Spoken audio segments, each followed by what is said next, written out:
ఎందుకు సార్ ఇదంతా అసలుకి 3 సంవత్సరాలు అవుతుంది తెలుసా ఇంటికి కూడా పోక. మేము లాస్ట్ ఇయర్ అంతా క్వాలిఫై అయినాం కదా. ఈ ఒక్కసారి మాకు ఈ కరువు ఎందుకు వచ్చింది నాకు అర్థం కావట్లేదు. ఉన్న రిజర్వేషన్లన్నీ తీసేసిర్రు సార్. తీసేసిర్రు కనీసం మనిషి ఆడడానికి ఇస్తే అయిపో కదా.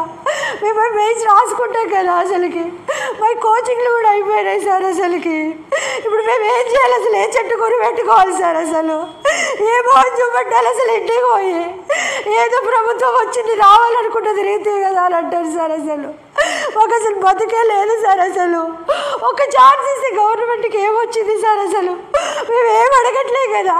మెయిన్స్ రాస్తామని అడుగుతున్నాం, దాని తర్వాత మేము ఏం అడగమని కూడా ప్రామిస్ చేస్తున్నాం. ఇక్కడ ఇవ్వలేదా సార్? అసలు ఏపీలు ఇవ్వలేదా?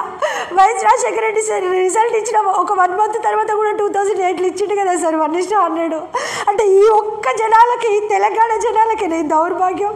ఎప్పుడు పడితే అప్పుడు ఎగ్జామ్స్ క్యాన్సిల్ చేసిరు. మేమేమన్నా అన్నామా? అసలు క్యాన్సిల్ చేసిన ఎగ్జామ్కి ఎగ్జామ్ పెట్టకుండా రీనోటిఫికేషన్ వేసారు. మేమేమన్నా అన్నామా? ఆ రిజర్వేషన్లన్నీ ఎత్తేసి ప్రిలిమ్స్ పెట్టిరు. మేమేమన్నా అన్నామా సార్? అసలుకి మేమేమనట్లే. మాకు ఒక ఛాన్స్ ఇవ్వని అంటున్నాం సార్. మేమేం గొప్ప వాళ్ళకి కాకపోవచ్చు, కానీ మేము కూడా చదువుకోవడానికి అవకాశం ఇవ్వమని అడిగినాం తప్ప సార్. అసలుకి మేము ఇప్పుడు వస్తాం సార్. మమ్మల్ని రాహుల్ గాంధీ వాళ్ళ ఇంటి దగ్గర తీసుకుపోమనండి సార్. నేను అక్కడికి వస్తా. నాకు ఇంకా బతకడానికి అసలు ఆప్షనే లేదు సార్. అసలు నాకు వేరే ఆపర్చునిటీ లేదు సార్. అసలు ఇది ఒక్క ఎగ్జామ్ కోసం 30 ఏళ్ళు దాటిని ఎదురు చూసినాం సార్. అసలు 12 ఏళ్ళ తర్వాత ఒక నోటిఫికేషన్ ఇచ్చి దానిలో నేను నిబంధనలు ఏమాత్రం మార్చారని అన్నారు సార్. మేము చచ్చిపోతే గవర్నమెంట్కి ఏమొస్తుంది సార్? అసలు మా చావు కోసమే ఇదంతా. ఈ చావు చూసుకుంటానికి ఇన్ని రోజులు చదువుకున్నామో అనిపిస్తుంది సార్. ఈ చావు చూసుకుంటే అది ఒక ప్రభుత్వం మార్చడం అనిపిస్తుంది సార్. అసలుకి వల్ల కాదు సార్. మీకు దండం పెడతా. మమ్మల్ని ఢిల్లీకి తీసుకుపోండి సార్. మేము అక్కడ చచ్చిపోతాము. అవల్ ఆయన చిక్కడపల్లి లైబ్రరీకి రాలేదా? అడగలేదా? మీ బాధలు ఏంటో అనేది తీరుస్తా అని చెప్పలేదా?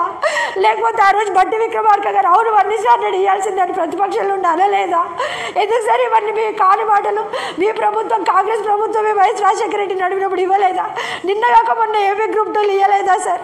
అది జీవో 29 సవరిస్తే అయిపోతుందని చెప్తుంటే ఎవరు సార్ వీళ్ళకి నేర్పించేది? అసలుకి ఎవరిని సాగొట్టడానికి ఈరోజు రాజకీయాలు చేస్తున్నారు.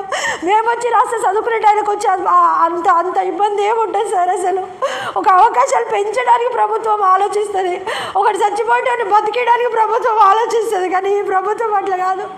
ఒక బతికేటోని కూడా చంపి పెడతారు వీళ్ళు. ఇంకెందుకు బతకాలి సార్? అసలు ఇక మాకు బతకడానికి అసలు ఇంకొక ఆప్షన్ కూడా లేదు సార్. ఈరోజు మా బతుకు వేరే దారి కూడా వెతుక్కోవట్లేదు సార్. లేదు సార్, అయిపోయింది. ఇప్పటికి 2 సార్లు లీక్ చేసిన, ఒకసారి లీక్ చేసిన రోజు చచ్చేది ఉంటుంది.